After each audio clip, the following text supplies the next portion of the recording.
Olá, estudantes! Eu sou a professora Débora Alves. A nossa aula de hoje vai tratar da prática eletrônica dos atos processuais. A busca pela efetividade e celeridade do processo levou à utilização de meios eletrônicos e à informatização dos procedimentos.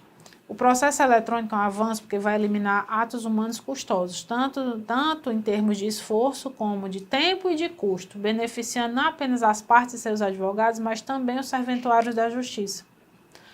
A norma permite que os atos processuais possam ser total ou parcialmente digitais, o que possibilita sua produção, comunicação, armazenamento e validação pelo meio eletrônico.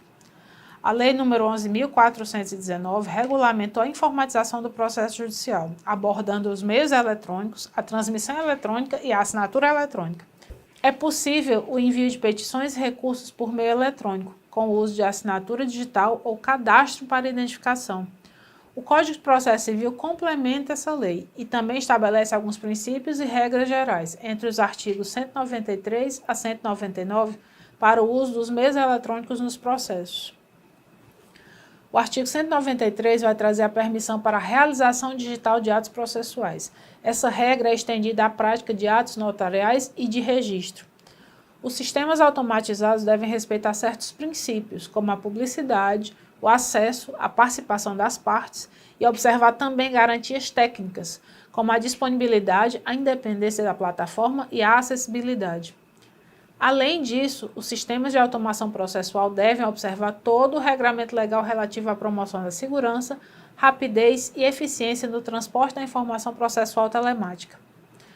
No contexto desses sistemas automatizados, a comunicação processual, incluindo a citação, as intimações e as notificações, vai ocorrer pela via eletrônica.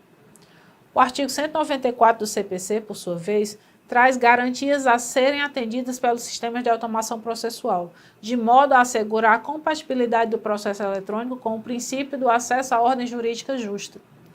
O acesso amplo aos autos eletrônicos, tanto pelas partes como por seus procuradores, está garantido pela lei, sendo indispensável para que essa garantia seja cumprida a existência de um sistema informático judicial estável e seguro.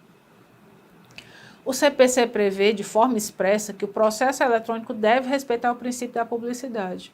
Mas fique atento, não há diferença processual quanto à publicidade e às suas restrições no processo físico e no processo eletrônico, de modo que também nesse último vai se aplicar o segredo de justiça.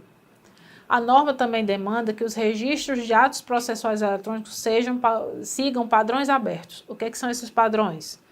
Isso significa que o programa utilizado pelo Poder Judiciário não deve ter qualquer custo ou limitação de uso. Por outro lado, o padrão aberto não vai exigir daqueles que pretendam consultar os autos eletrônicos a aquisição ou instalação de componentes específicos para navegar na internet.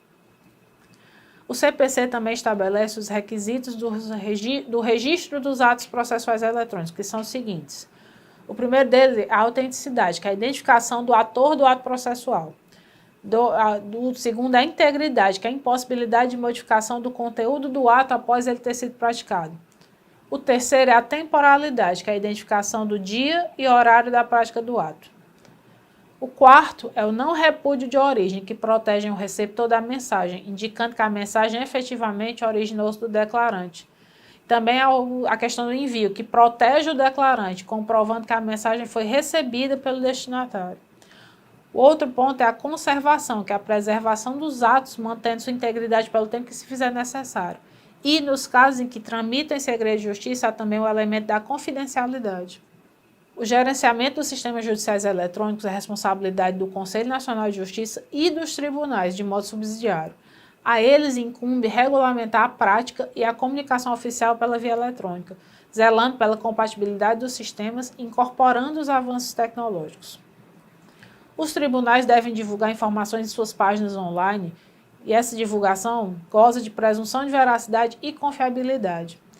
Qual a importância dessa regra? Ela afasta de uma vez por todas a polêmica a respeito do caráter oficial das informações prestadas pelos sistemas informatizados dos tribunais.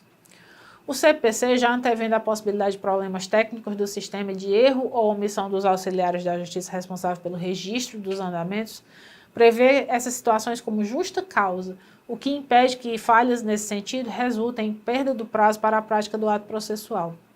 A lei também se preocupou em facilitar o acesso aos autos eletrônicos, determinando que os equipamentos necessários à prática de atos processuais, à consulta e ao acesso ao sistema e aos documentos dele constante, deverão ser gratuitamente disponibilizados pelos órgãos judiciários. Outra demonstração dessa atenção à acessibilidade é a previsão de tornar os sites, o meio eletrônico de prática dos atos judiciais, a comunicação eletrônica dos atos processuais e a assinatura eletrônica acessíveis às pessoas com deficiência.